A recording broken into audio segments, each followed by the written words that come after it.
The new iPhone SE is all the phone most people need, especially right now. It wasn't planned for the COVID-19 era, but it appears right on time. With a blazing, fast processor, a high-quality body, and solid connectivity for $399, the 2020 iPhone SE sets a benchmark for mid-range phones. It uses a popular older iPhone body and a smaller screen to cut prices while giving you a super speedy experience and Apple's latest apps. It's a terrific and perfectly timed phone, easily worthy of our editor's choice. A classic body. The iPhone SE is in an iPhone 8 body. It's so clearly the iPhone 8 body that it fits into iPhone 8 but not iPhone 7 cases.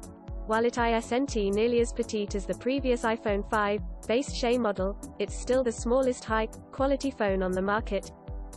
It's smaller than the Galaxy S10e and the Google Pixel 4 at 5.45 by 2.65 by 0.29 inches HWD and 5.22 ounces, making it manageable in just one hand for most people.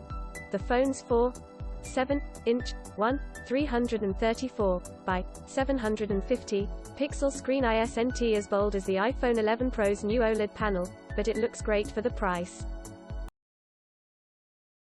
Blazing performance. Apple's A13 processor is, according to Geekbench, the fastest on the market. The iPhone SE gets faster single-core CPU scores, and about the same multi-core CPU and web browsing scores as the $1,499 Samsung Galaxy S20 Ultra running the latest Qualcomm Snapdragon 865 chipset. This is a glorious amount of horsepower to go into a $400 phone, far faster than any other $400 phone on the US market, and it will run iOS applications very well for years to come. The iPhone SE has, almost certainly, a longer functional life ahead of it than any other phone of its price in the US. Better connected. I tested the iPhone SE on AT&T and Verizon side by side with an iPhone 11 and found that the two phones have the same LTE performance. Camera. The camera is the biggest difference between the iPhone SE and the iPhone 11 series or other flagships. These are the iPhone 8 cameras, paired with some A13 software tricks. That means a 12-megapixel main camera and a 7-megapixel front-facing camera, with stabilized 4K video on the main sensor and 1080p video on the front-facing unit. The A13 adds better HDR, Apple says, as well as portrait bokeh mode.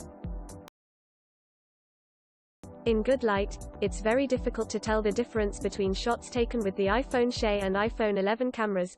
Of course, the SE doesn't have the iPhone 11's wide-angle camera, or the iPhone 11 Pro's 2x zoom camera. But at your standard 1x, the results are just fine. Video recording is impeccable, the way it is on most recent iPhones. You get 4K video on the main camera, as well as 1080p on the front-facing camera. The main camera has optical image stabilization for video. Night mode is the biggest missing thing in the iPhone SE. The iPhone 11 introduced a multi-frame night mode that seriously brightens up shots by taking multiple exposures over a 3-second period. It's dramatic, and one of the top reasons to buy an 11. It puts the iPhone 11 on par with the Google Pixel 4, and a bit ahead of Samsung's latest when it comes to night shots. The SE doesn't have this night mode, and as a result, super low light photos are noticeably dimmer and muddier, just like they were on the iPhone 8. Should you buy the iPhone SE? A few months ago, our economy looked capable of supporting $1,200 smartphones, from both Apple and Samsung. Now, we have an unemployment rate of over 20%. A few months ago, I recommended phones as an investment for the next 3 years. Now, I know many people are worried about feeding their families next month. This has all happened far too fast for electronics companies, which plan their products 12 to 18 months in advance, to adapt.